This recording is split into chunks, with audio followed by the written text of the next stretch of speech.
Assalamualaikum warahmatullahi wabarakatuh. Halo semuanya.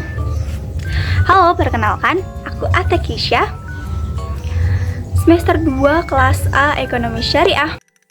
Di video kali ini kita akan membahas tentang produksi. Pernah kepikiran gak sih bahwa setiap aktivitas produksi yang kita lakukan, kayak berdagang atau bekerja, itu bukan hanya sekedar rutinitas mencari nafkah, melainkan sebuah bentuk ibadah yang bernilai tinggi dalam pandangan Islam. Dalam video kali ini kita akan menyelami lebih dalam lagi bagaimana Islam melalui Al-Quran dan Hadis memandang dan mengatur kegiatan produksi sebagai bagian integral dan fundamental dari kehidupan ekonomi umat. Mari kita bongkar esensi, prinsip, dan tujuan produksi yang membawa kemaslahatan bagi individu dan masyarakat luas. Nah, secara umum, produksi adalah aktivitas menciptakan manfaat di masa kini dan mendatang. Sebuah proses transformasi input menjadi output, namun dalam perspektif Islam, makna produksi jauh melampaui definisi ekonomi konvensional. Ia bukan hanya semata-mata berorientasi untuk memperoleh keuntungan yang sebanyak-banyaknya, meskipun mencari keuntungan itu sendiri tidak dilarang. Tujuan utama produksi dalam Islam adalah untuk mencapai kemaslahatan, yakni kesejahteraan dan kebaikan bagi individu ataupun masyarakat secara seimbang. Islam menggambarkan kegiatan produksi sebagai sesuatu yang sangat indah, bahkan mendorong umatnya untuk aktif terlibat. Seperti sabda Nabi Muhammad SAW, tidak ada seseorang yang menanam tanaman kecuali ditulis oleh Allah pahala sebanyak buah yang keluar dari tanamannya.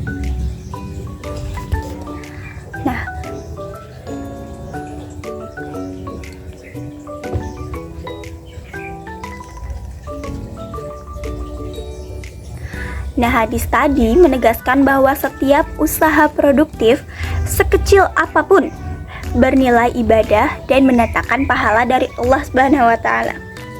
Sebuah motivasi yang sangat luar biasa untuk terus berkarya. Nah, selain itu, aspek yang paling utama dalam produksi Islam adalah kehalalan. Jadi, nggak semua aktivitas yang menghasilkan barang atau jasa itu dapat disebut aktivitas yang sah loh. Kenapa?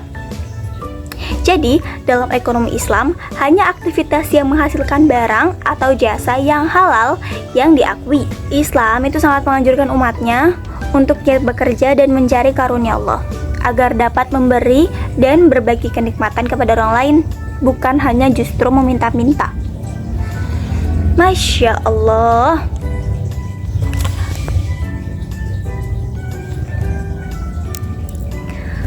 Dalam sebuah riwayat, Utsman bin Abdul As pernah meminta kepada Amirul Mukminin Umar bin Khattab untuk mengelola lahan kosong agar bermanfaat bagi keluarganya dan kaum muslimin. Umar pun menyetujuinya. Ini menunjukkan betapa Islam mendorong pemanfaatan sumber daya dan inisiatif produktif.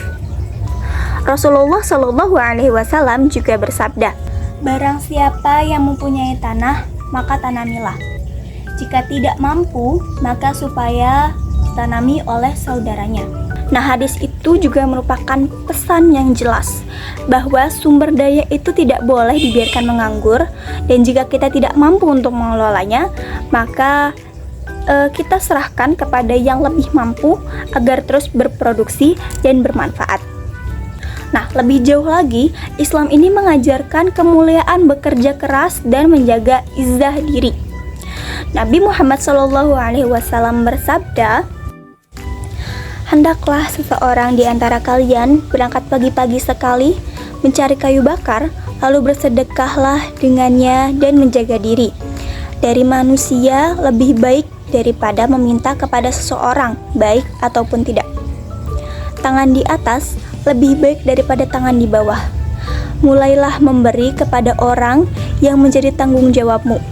Nah, hadis tadi mengajarkan beberapa keutamaan, seperti keutamaan bekerja keras, kemuliaan memberi, pentingnya menafkahi keluarga, serta menjaga harga diri tanpa bergantung pada belas kasihan orang lain. Bahkan, profesionalisme dalam bekerja sangat ditekan.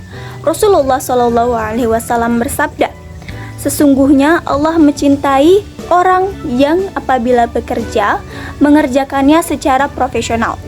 Ini berarti bahwa setiap produk atau jasa yang kita hasilkan harus berkualitas tinggi dan dikerjakan dengan sebaik-baiknya.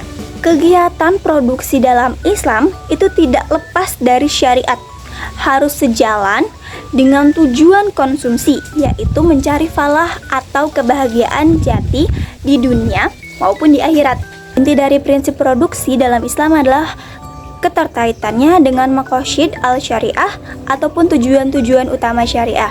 Ini berarti barang dan jasa itu yang diproduksi tidak boleh bertentangan dengan penjagaan terhadap agama, jiwa, akal, keturunan, dan harta. Contoh, aku pengen nanya nih, memproduksi minuman keras atau narkoba boleh nggak sih? Boleh nggak?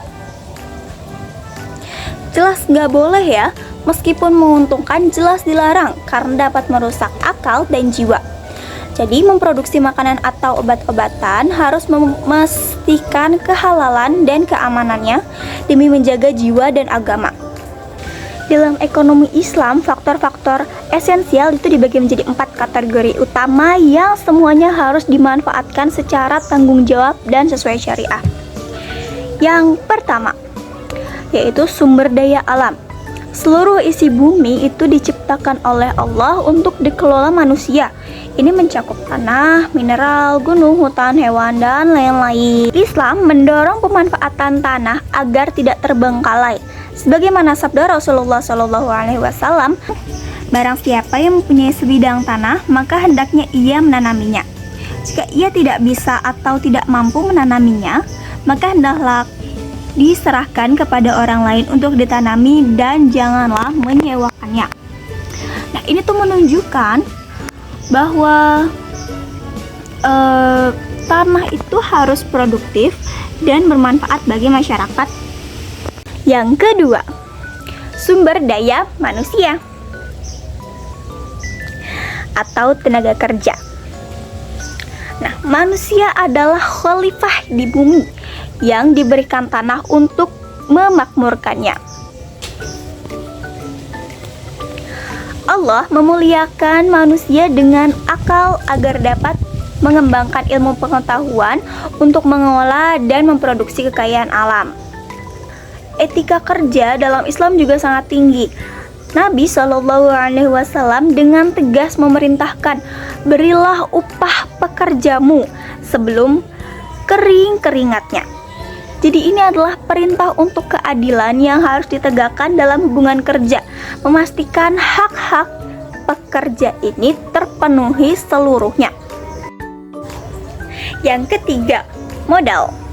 Nah, modal dalam ekonomi Islam ini harus diperoleh dari sumber yang halal dan digunakan untuk tujuan yang produktif dan bermanfaat, jauh dari kata riba dan praktik yang tidak etis.